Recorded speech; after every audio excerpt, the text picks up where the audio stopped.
start. I'm going to hit start here. All right, we're live. Hello. Why does it say we've been live for 6 minutes? Surely, okay, there we go. 4 seconds. But surely that is not the case. Good morning, everybody. Good morning. It is coffee and questions time. We both wore our coffee shirts. Mine says "Coffee saves lives." Jessica's.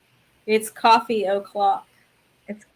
And I had my coffee a long time ago, so I'm on water today. So, all right. So it's no secret we changed the format a little bit to coffee and questions for 2022. So if you're catching this on replay, there's no telling when you're watching it. But the format is we have a topic that we discuss for the first half-ish. And this week's topic is email marketing and newsletter marketing. It's obviously our name is Socially Inclined, but we do cover all things online marketing, even offline marketing. We had some questions for some offline topics. So excited for those. For sure. And anytime you guys think of a topic, we're always trying to get a backlog of them. So when we ask for feedback in the group, make sure that you give it to us or just send us a message. If you think of something, at like 3 a.m., you can send us a message and we'll get it when we get back to work. Yeah, Savita, I thought her use of half-ish was well placed too. Half-ish, I know. So, got to use what you got. So, what is yours? Quarter-assing. Yours is quarter-assing. Quarter-assing. Sometimes I even go a step further and like a 16th assing when I'm like really just barely getting by. I've had some 30-second assing. So, anyway. All right. 64. So, back to yep. So if you're not in our group, please join the Get Socially Inclined Facebook group, because obviously you can be watching on YouTube as well. So it's groups and it's Get Socially Inclined. So I would like to have a post in our guides or somewhere that is a topics for these coffee and questions that's sort of pinned, and you can come back and we can mark done and the date that we covered the topic so that you can go back and watch them. These are going to live in the guides. In our group. They also are going to live on YouTube. They're going to live in our toolbox. So in our members area. And I keep looking at my phone because I'm trying to get pulled up so I can see the chat. It's weird to It's okay. I'm watching it. We've already got a lot of people saying hello, a lot of people coming on. So email marketing and newsletters, for those of you who were with us in Take Action training in 2021, you know that one of the last ones we did was about newsletters, and we did several in a series about email marketing. So for some of you, this might not be the first time you're hearing about some of these tips and some of these strategies, but we know a lot of new people come our way every single week. So I think it's okay if we cover it a little more here. Also, like I said, this was the first person to chime in when we asked, what do you want us to talk about at Coffee and Questions tomorrow? So we had to honor that. Yeah, we made this one easy. So if you want, we're not saying it'll always be the first one, but because we've got some in the queue, but sometimes we'll honor quickness. For sure. All right. So who has an email marketing strategy? Let us know in the chat. Like, are you doing better with it? Have you done some of our trainings in the past? And maybe you are starting to feel a little bit more on top of it, or is this the first time you're considering email marketing and you're here trying to get a how to get started kind of perspective on it? Because really, it doesn't matter where you are in your business, email marketing should be a priority for you. And the biggest reason for that is because social media is a privilege. Like the fact that we're live right now on Facebook is really kind of a privilege, and it can be taken from you really at any point. Social media is not guaranteed. Your profiles aren't guaranteed. People get, in Facebook jail. like we had the 1st of October in 2021, Facebook and Instagram were down for almost 8 hours in the middle of the day. And we had a slew of entrepreneurs that were losing their mind because they didn't have a way to connect with their clients, to make sales and things like that. And that is why an email marketing strategy and having some kind of system in place to collect people, that's kind of a dry way to say it, but to pull people off of social media and into a space where you have more control, say your email list, is such an important thing for kind of adding some security to your business, to your livelihood. Exactly. And there's no secret. It's always, and it still has not been overtaken, that email marketing is the best generator of ROI for dollars spent. So the last statistic I saw was for every $44 or $41, I'm sorry, for every $41 spent, for every dollar spent, 41 is in return. Oh my gosh, that would have been not good stats. So, and so, we're an agency as well. So we help clients with all of the things. I have a little story about this. So I've got an e-commerce customer that happens to be, I've got several that happen to be in the hunting niche. And so that's anything that's hobby related that people have disposable money to spend on is a great niche, I think. And they have a great social media game. They have a great following. They have great sales. They had never used email marketing. They use Shopify, so they had been collecting. They had it set up correct because I helped them to make sure that it approved for email marketing, like that they could be marketing to when they get their orders. So they have a list of over 10,000. So back in November, Black Friday, I was like, we have got to do something. So, of course, we did a Black Friday sale, and it hit, a home run. It was like amazing. So they were like, oh my gosh, why have we not been doing this? So then we immediately rolled into, that we did a 12 Days of Christmas. So we pitched to them to do a 12 Days of Christmas, and it was awesome. So they are a little bit backwards where they already had the audience and just wasn't utilizing what they have. Most of the people, when they're starting out, they don't already have that built-in audience. So you're using it to pull traffic to you, but it's still dollar for dollar when you can get them to open the email and show them a sale, show them a promo, show them some value, whatever it is amazing. It's an amazing way to connect. So if you're not using email marketing and I would say, I'm not even say if you can fit one more thing in. I say you need to fit one more thing in. Something else, you just need to work it in. So they've made, and the stats will show that the platform we chose for them is one that works specifically with Shopify, so they can see every dollar that they are making due to each email. So I'm a stats person too. I love to see when it's working. Which brings one more point, that we can do all of the things. There's no shortage of things to do. So it's hard to measure where to spend your time. So when you can look at stats and know, hey, this is working. So and email is one of those. Exactly. So how do we want to go about this? Just kind of where to start is always where we get, the entry level, the new business owners. How do I even start an email marketing habit or an email marketing system?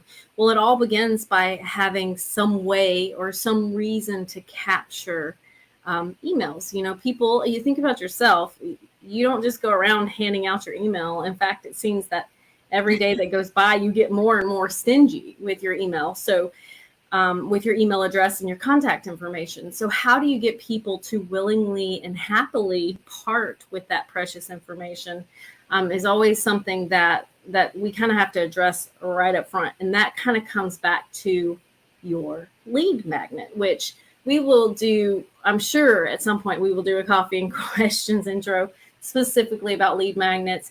If you need to know more immediately about lead magnets, we have a 6-part, 6-video, 6-hour walk-through action steps on how to take a lead magnet from concept to delivered on a sales page in our Take Action training that we did last year. So you can get into that if you want immediate information.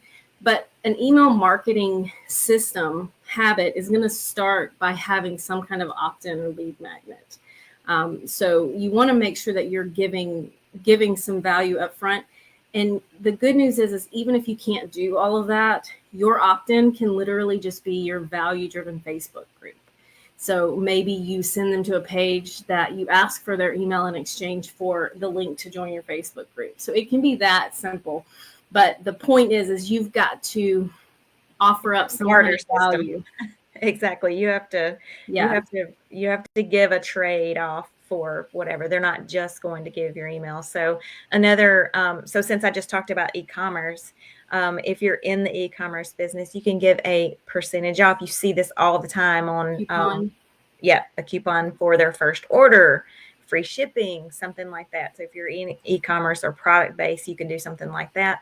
And I want to back up really quick and just make sure that everyone knows, because of the format here, you may not have been with us before, but a lead magnet is, again, anything of value. Typically, they would be some type of PDF, some type of download, some type of video, something where you're giving value of something that pertains to them that they really want or need. And it should be, when that executed well, it ties into what you're selling, obviously. So we reverse engineer that. So exactly. And I love this, Lisa. She said she has a free ebook and a 15% discount sign up for those who give her their email address. So, but she actually is missing the next step in that, and that is the automation. So that's really the next big hurdle, is how do you do this? And the answer is not you get out your personal Gmail and you respond to these people. You want to use some kind of system because you're going to have a lot of people opting in for your amazing freebie. So for those, we talk a lot about Mailchimp. We do not even have an affiliate link for them, but we like that for new entrepreneurs because they have a really great, or they really kind of have the most robust, totally free option.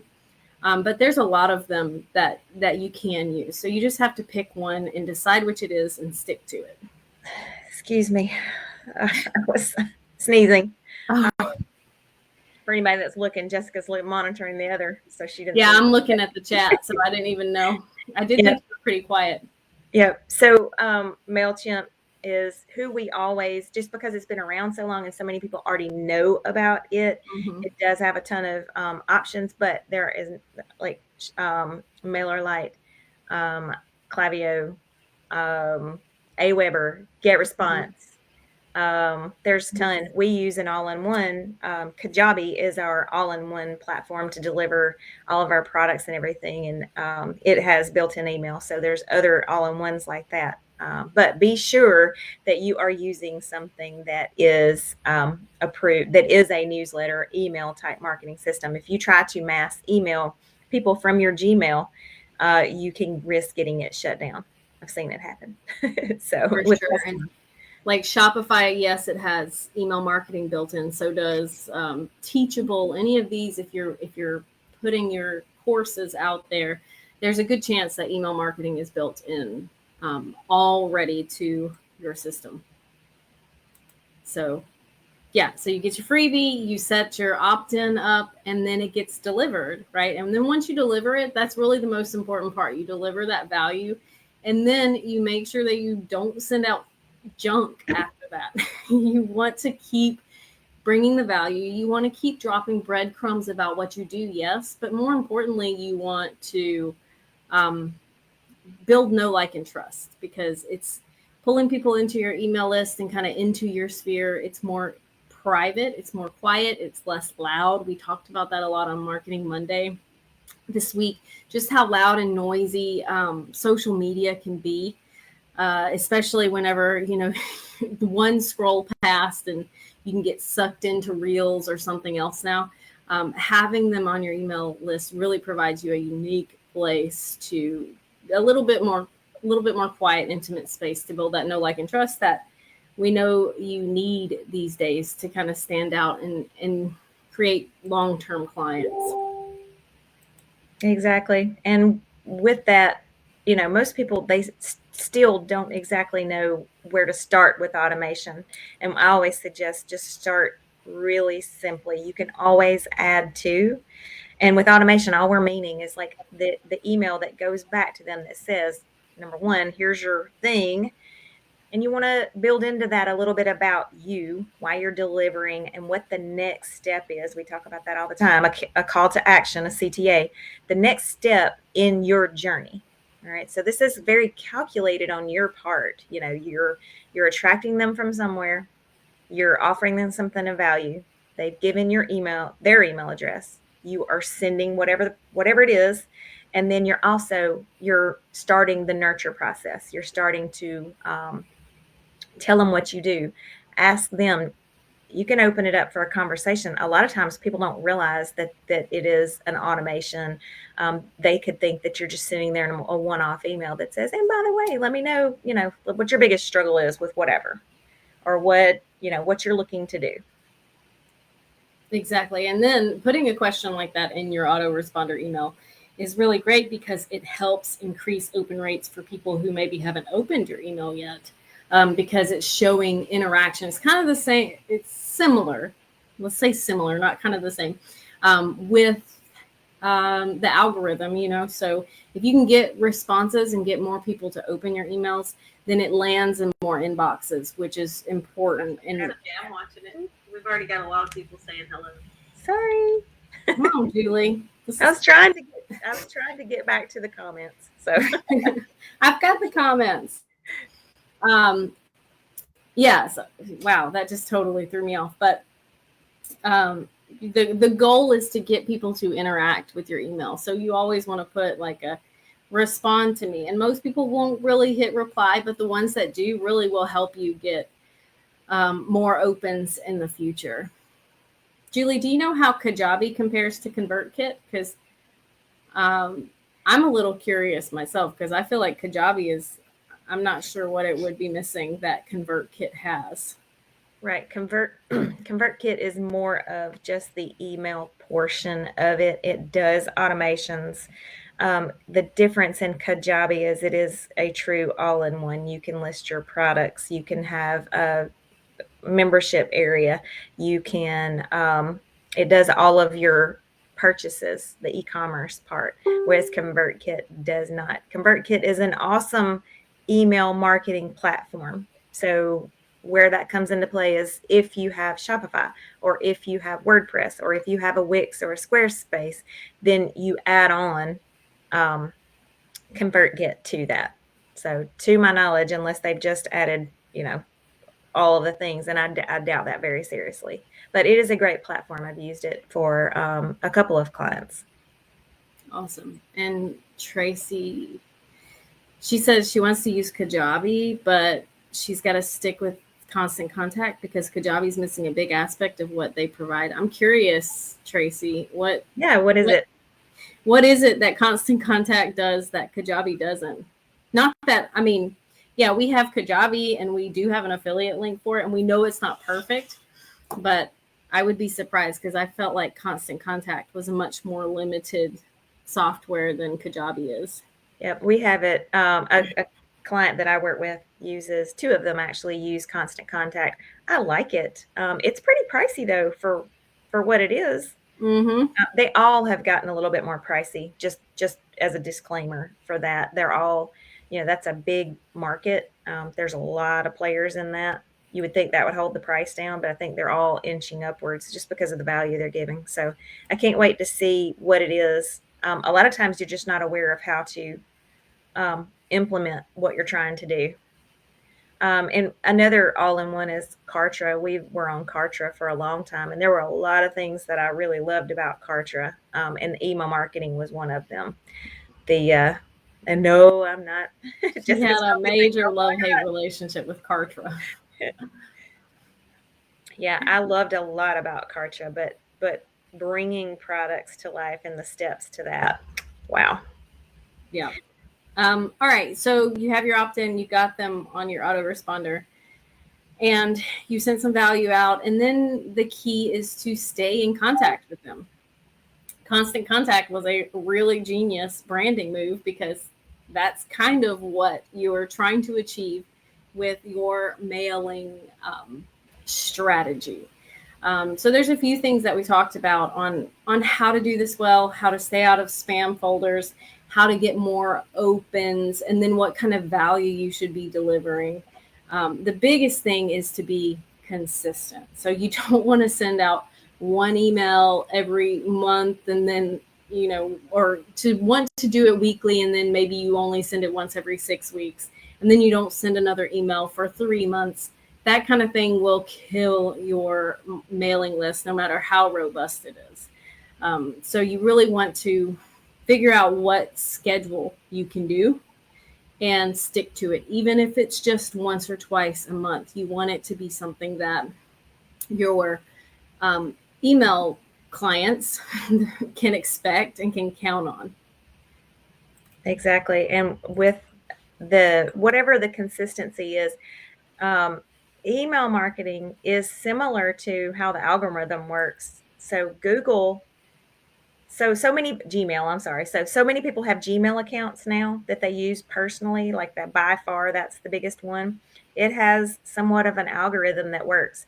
You can land in the promos, even if you do everything right, because people aren't reading your email. It'll pick up at one point and it'll just be like, oh, they don't care to see that. We're not going to put you in the inbox any longer. So you are striving to get those opens for sure there too. So a good subject, we've covered all of this in the TAT, but a great subject will help to bring those. And if you set the expectation in that first email about how often, what to do, what you're providing, and when to look for it, and then you will continue that consistency, you get a lot better results. Exactly. And while everyone wants to send out the most beautiful emails, yeah, this is a big one. Whew, they want to send out beautiful emails that they design top to bottom with all these perfectly branded colors, and it's just like an image inside of an image inside of an image, and it looks fantastic. The reality is Google, and since so many people have Google, that's very important. Gmail, it's going to land in promotions folder. In fact, I subscribe to one person who does that. And even though I've drug it into my primary inbox multiple times, every time she sends me a weekly email, it still lands in my promotions folder because it's that super pretty template that she designed in Canva and just laid the image in there. So the way you combat that, I remember very distinctly when we did this and Savita was like, so you mean the emails have to be ugly? And the short answer, the hard answer is yes. In general, the less images, the less links, the better. And I know that that's kind of hard, but when your purpose is to get your message across, you can kind of warm up to that idea. Let me tell you the why. So, I'm big on the why. I love to do that. So the why when you have so many images and the why when you have links is because the same reason on social media or whatever.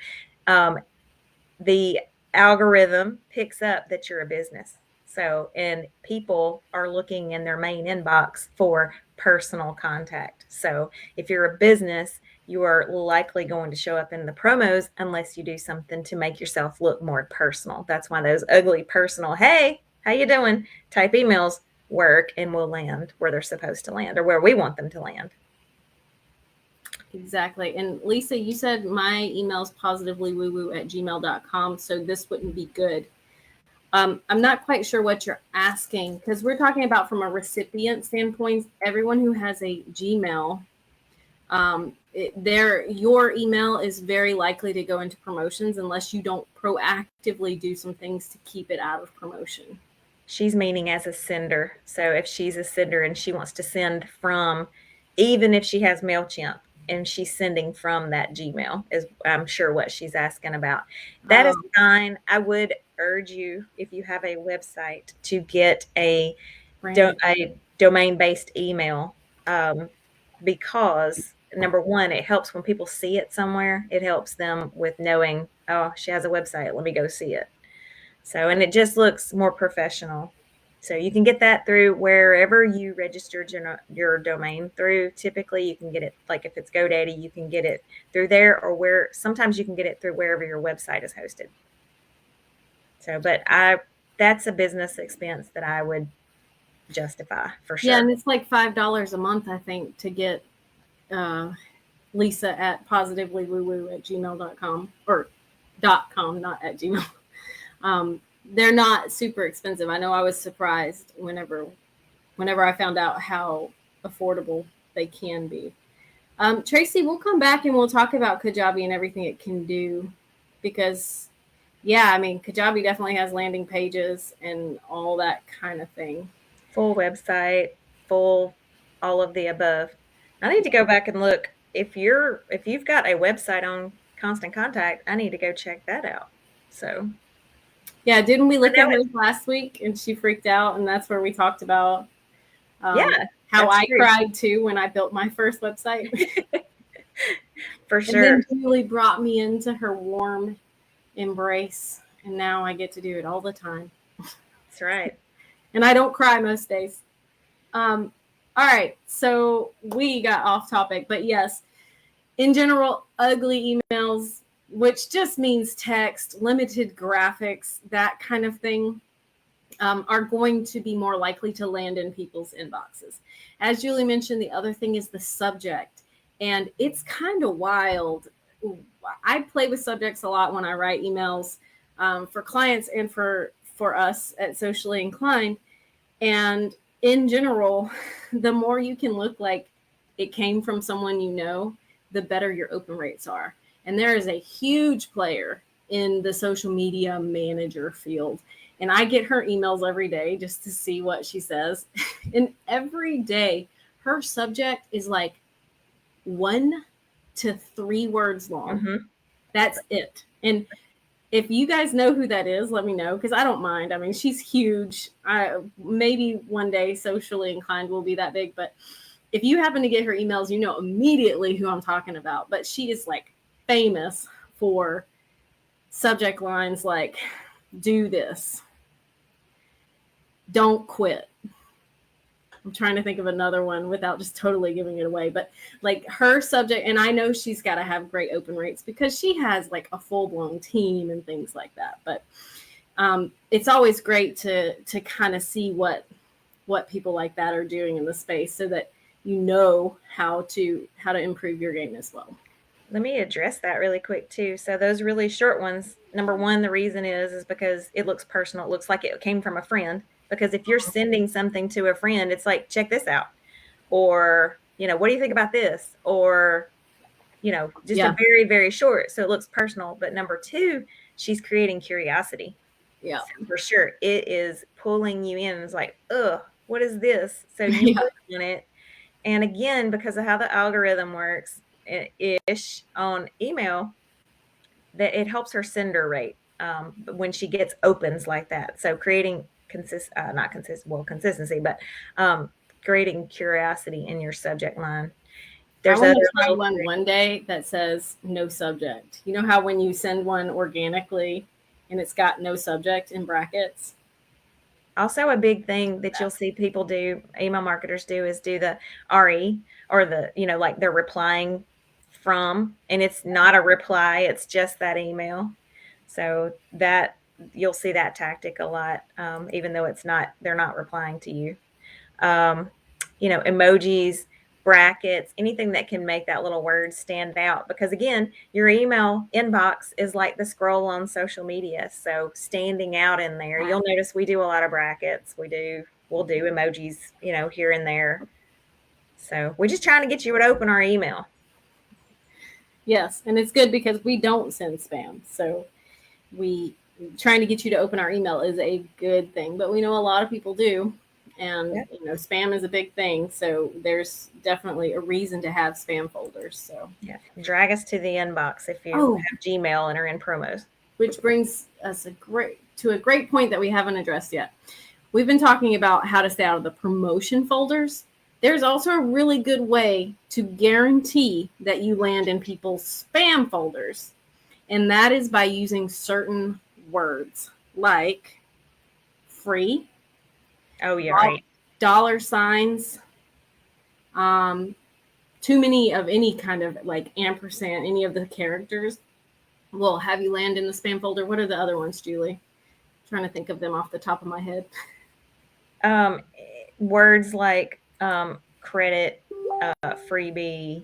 Actually, email marketing is a no-no as well. If you look back at the email we sent this morning, I took probably 5 times longer on that subject than I normally would have, because I wanted to say curious about email marketing, but I also wanted people to know and to get our email and to not land in a bunch of spam folders.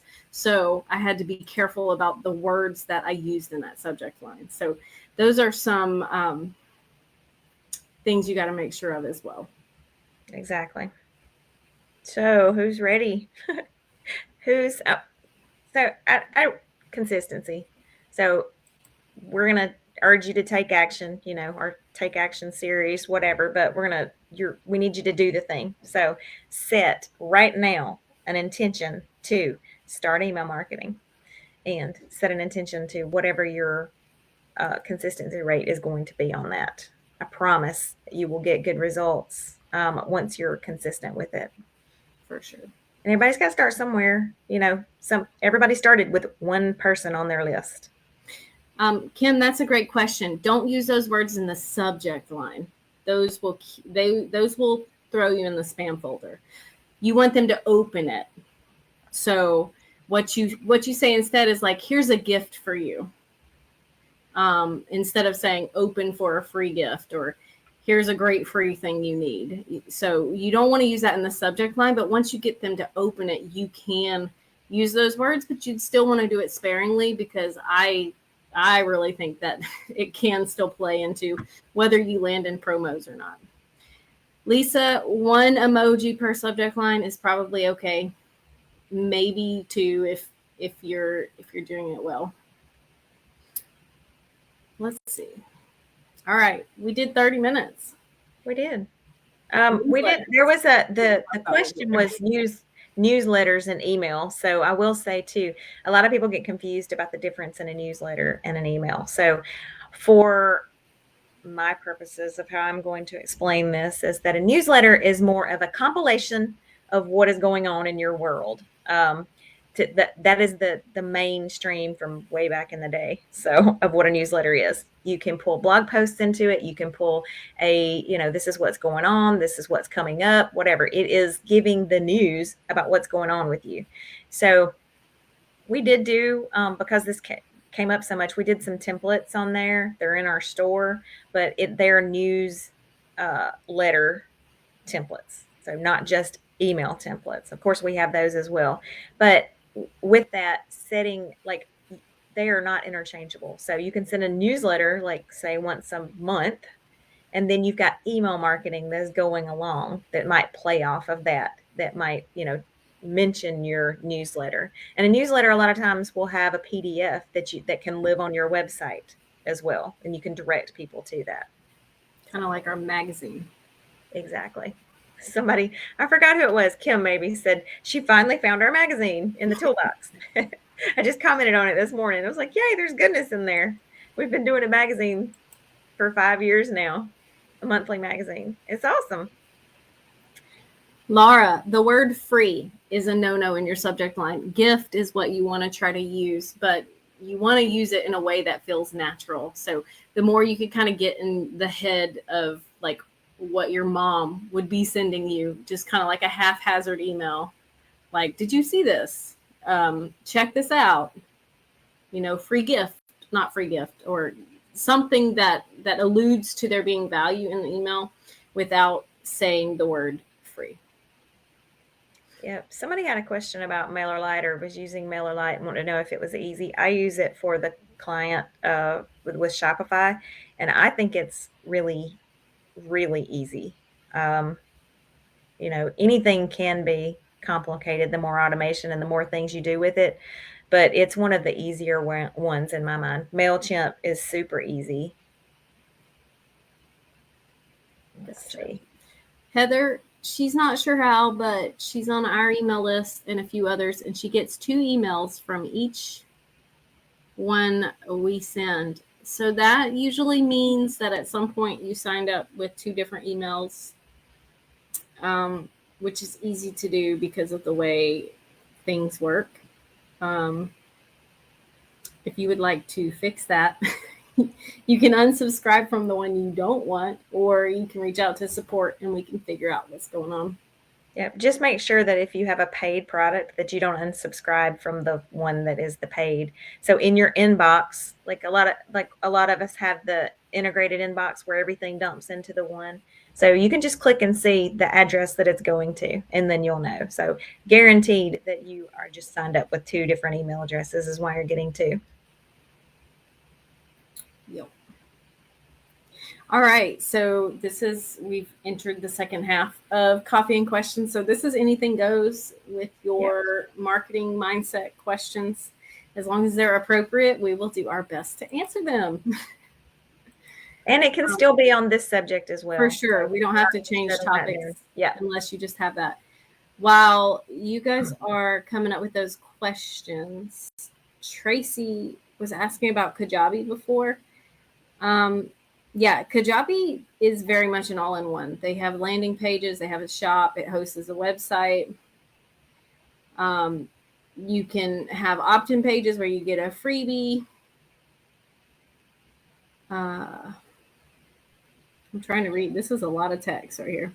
Yeah, so Tracy, I can't remember. I think you do all original art. So I want to stress, if you are a store e-commerce person, which I do not think is Tracy, but if you sell multiple products where you want people to purchase 3 of something, Kajabi is not for you at this time. It is not meant to be. You see that we have what we call a store there, but you cannot check out and buy 2 things at one time in the way our store works, the way Kajabi's store works. But it works well for us because of how we deliver it. So there is a workaround where you can use Shopify Lite with Kajabi, but again, you know the reason you use an all-in-one is to minimize all of the back and forth between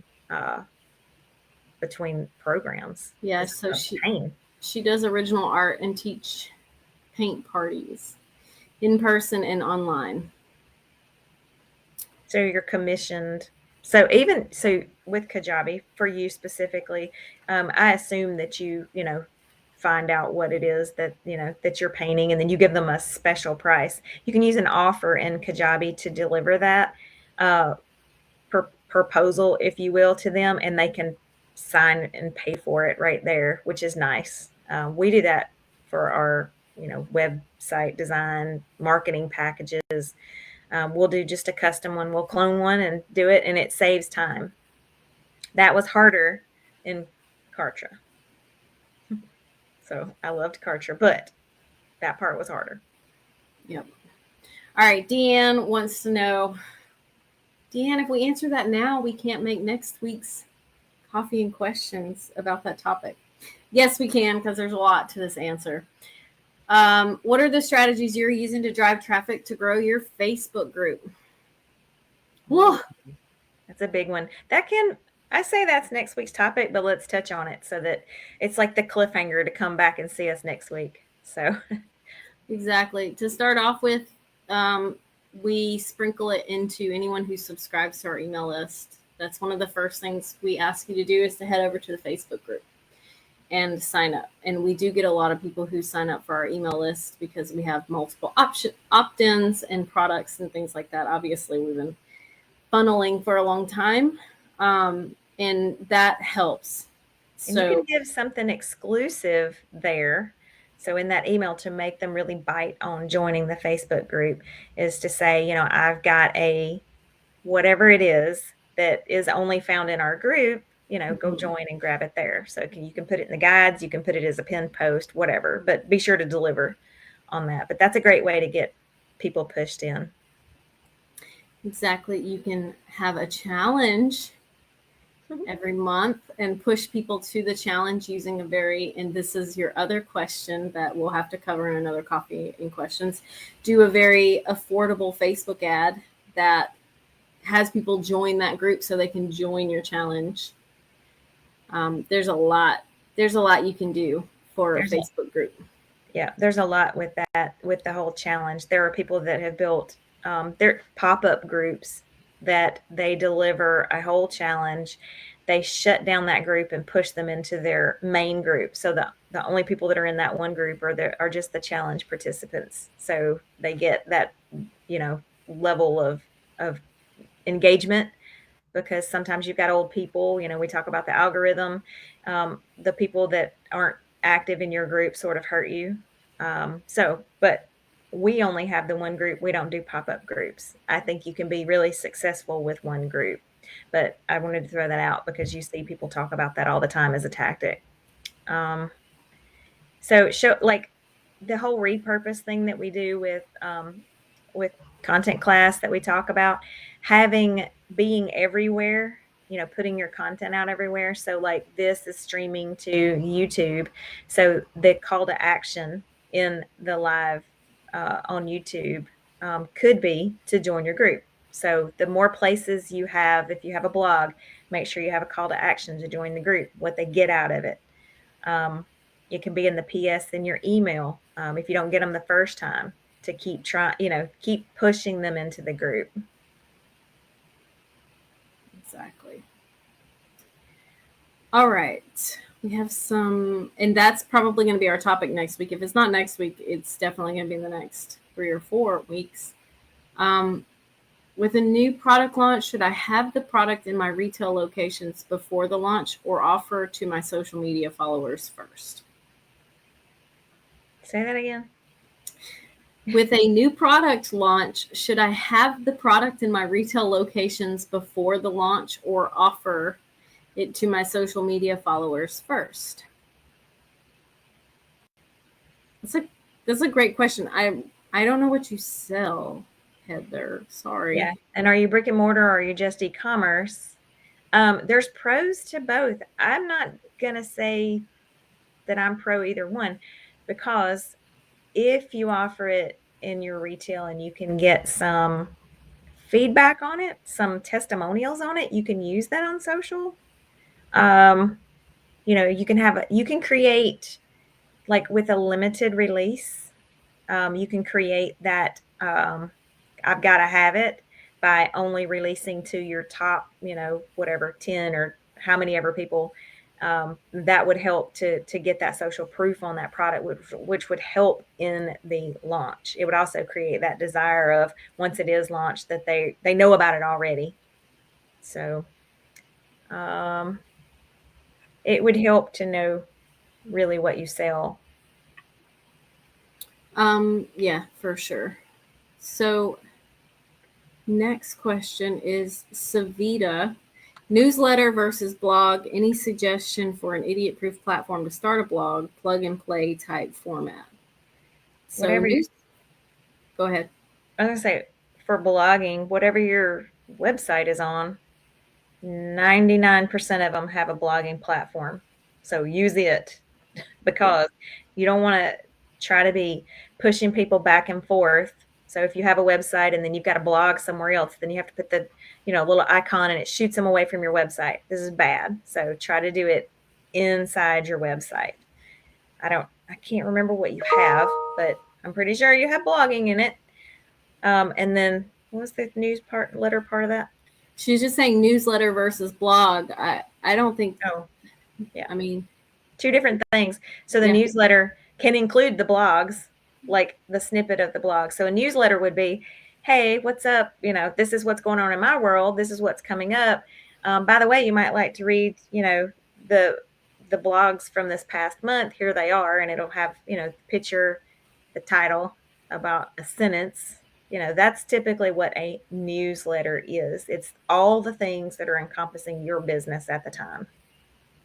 And again, it's centered around what's in it for them, not you, necessarily from a selling place or whatever, but it's what they would be interested in. position towards them. Exactly. Great explanation. Okay, so Laura, I've never emailed my MLM customer list. I would like to start. Do I need permission to add them to my autoresponder or just go ahead and start emailing them? So when I was in that structure, they had an option to, it was either like, no, I don't want to be contacted, or yes, I can be contacted. So if at some point they have said, yes, I can be contacted, and that email is shared with you, then it's probably okay to add them to your autoresponder. But it's always safe to maybe send an email first, like put them in as a list and then send them an initial list that has them opt in for your long-term list, would be what I would do if I was starting over, knowing what I know now. Now, Julie may have a different perspective, and we're going to hear it now. We are. So a lot of times people collect these email addresses from live shows, friends of friends, whatever. This is bad. You do not have a permit. You have to have explicit permission from them to market to them. So however you've collected them to begin with, sometimes you might have explicit permission, but the way I would tackle this is exactly what Jessica said, is to go ahead and load them. The bad thing is that you have to agree and say to wherever you're loading them that you have permission to. But that first email, if like, you can make it as easy as having an automation link in it. It's going to sound scary, but basically it says, if you'd like to see more or be added to my list, click here. When they do that, that's like it's a saying, yes, market to me, and it makes it okay at that point. You can one-off send them emails to an opt-in page again and try to start collecting them that way. So I'm assuming they're people that might have bought from you in the past. So, but if someone really pressed you, that would not be legal. Because they need to check the box somewhere to say, yes, I agree that I'm being marketed to. So set up a quick opt-in, push them to that. You're not going to get them all, and it's okay. Just keep trying. Exactly. You can still email them. Sorry, go ahead. I was going to say, you can still email them one off to try to get them. You know, you can email them or DM them and say, hey, I've got a coupon for you. If you want to get on my email list, here it is. Awesome. Okay, so we have a ton of chat going on here. So Tracy, Reels, she's getting huge like and follows from doing a daily reel with no ads. That's amazing. Facebook's paying her to do the reels. Julie and I were just talking about that because Facebook will not stop bothering us about joining their "we'll pay you to do reels" program. So I guess we'll just have to carve out time for that. I like reels. I enjoy them when I have time to do them. The problem comes in whenever you don't have time to do them, but you feel like you have to. Yep, Deanne, still resisting reels. Heather is a crafter, artist, and maker. So your question was, should they be in your retail store before you promote them? I think you could take custom orders too, and I think you could offer your social media followers an inside. Yeah, a pre-release. This is what's coming. Be the first to know. Make it seem exclusive for them if you do for the social first. People love to see that behind the scenes type thing. So, and feel special. Wow, Tracy, it's costing her nothing to do these reels. She's just repurposing stuff she's already done. Can tell you've been around for a while at Socially Inclined. Taking out little snippets from her lives and making her live into a speeded up time lapse or doing a behind the scene. Wow, that's awesome. That's great to hear. And that's inspiring. It is. Savita has no website, is what she said, with the little girl. You got to have a website. Come on now. You've got to. Or at least a landing page and a blog. Yes. So there are so many inexpensive ways to do this, but you've been around long enough, for everyone else that hasn't, that your website is the hub of all places. If you are on YouTube, if you are on Facebook, if you send emails, a lot of times you need to, that's the central place that you own. So you don't own Facebook, you don't own YouTube. So if they go down, you still have to have a place. You are going to have a place. You've got this boot camp coming up, unless you do it in a Facebook group. Let me back up, because you might be doing that. But you still need a website, and there are super inexpensive ways to do that. Super. Apparently we need to make a super DIY option. I have done that in the past. Build your website with us. We have the software, give you the template. We might have to have one of those work with us sessions. For sure. Thank you so much, everybody, for chatting. This is awesome. Yep. Do you like it being on Facebook better than when we did it in the webinar program? We do, because obviously when it goes live, and we've got all this social proof on this, so, and it's less step when we're repurposing. It's one less step. Yeah, that's really, thank you, Tracy, for sharing that. I think that's going to kick our butt into doing Reels. I know there's so many easy ways to do it. There's some hard ways to do it too, but we're about the easy and batching and whatever. So that I could see us doing some. Yeah, so I can't put Olivia in every reel, because that's not going to attract the people who are going to buy from us. Sorry. Correct. Yeah. I mean, we do serve a lot of mompreneurs, so there is a reason for it. There's authenticity. It makes us real, approachable. So I say, yeah, you want to see my 23-year-old in mine? Right. I feel like that'll be like, wow. I'm still mothering. All right. Kim wants to know, we're finishing up with questions, but Kim wants to know, where's the cheapest place to get a website and domain name? Whatever you do, don't Google that, because you're just going to get a whole bunch of poachers. Yeah. So I think it's all pretty affordable. Especially, like, yes, you can, if you buy like the business plan, it can be, more expensive. But Julie, do you have insight on that? Yeah. So I would get my domain through Godaddy. They've just been around forever. They're not going anywhere. And then Godaddy does have a website builder that you could add onto that. You can get your email there. So it is a one-stop shop for putting it together there. It's probably, it makes it pretty easy. I have a client that was on it, and I thought it was okay. Then you've got Squarespace. You've got Weebly. We have a version like that. Just to give you an example of pricing, you're probably going to be somewhere at $30 to $60. I mean, they can go up, but $30 to $60. If you're e-commerce, Shopify's lowest price point is $29 a month, and it does have a blog. So if you have products and a blog, that checks that box. So in researching, we need to have a blog post on that, our opinion of the whatever. But whatever is out there, we can match with a, load your template and a DIY option, because we have our own software like them. We just don't advertise that very much. Gotcha. Does GoDaddy have e-commerce? That's a question Kim's just asking. They do. They do. If you're e-commerce, go with Shopify. Wait, who is this? Is this Kim? One-off products?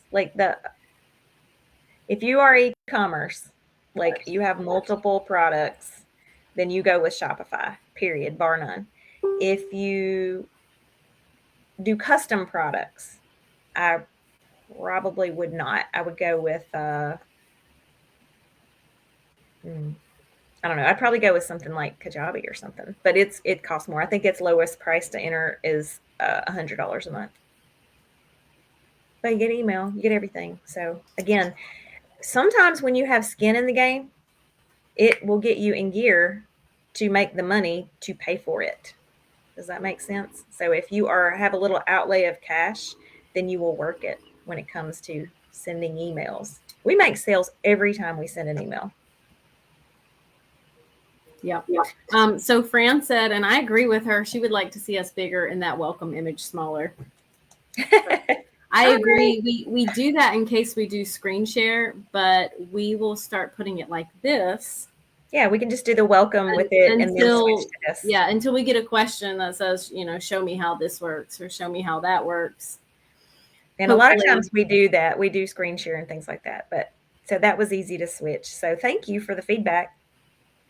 Yeah, I like it too because I feel like, it feels more personal. I feel like I can see Jessica. Yes, and my mom hair. Oh. All right. It is 11:57. Yep. I feel like this was really great. And see, this is why we want to do it on Facebook because we have 132 comments. You guys showed up. Yep. Love it. Chatted. Yep. I think the replay, when we do it like this, people can see the comments as they're watching the replay, so they know the order of what was happening. So I love this. I love that Jessica twisted my arm to want to do it. So, all right. So next week, so come to the group, give us some ideas. We need to put a post up there, really that we collect those on. Yeah, you've already said that once, maybe twice. Yep. That might be the third time. So yep. I'm writing it down. Anybody picking up what I'm putting down there? So we do want to hear. All right. And we'll be live Monday for Marketing Monday. Yeah, if you missed it.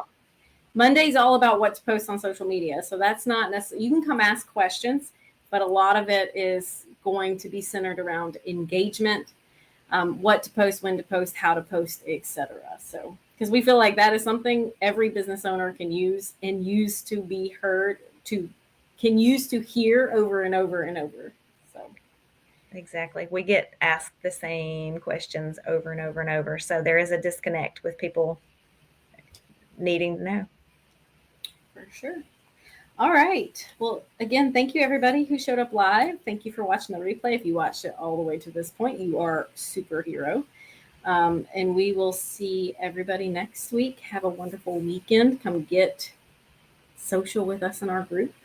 Right. Hit follow or subscribe if you're on YouTube, and stay connected. Exactly. Y'all have a great weekend. We're so awkward. Socially inclined is so awkward. We could be socially awkward inclined. Yeah. That's us. Bye, guys.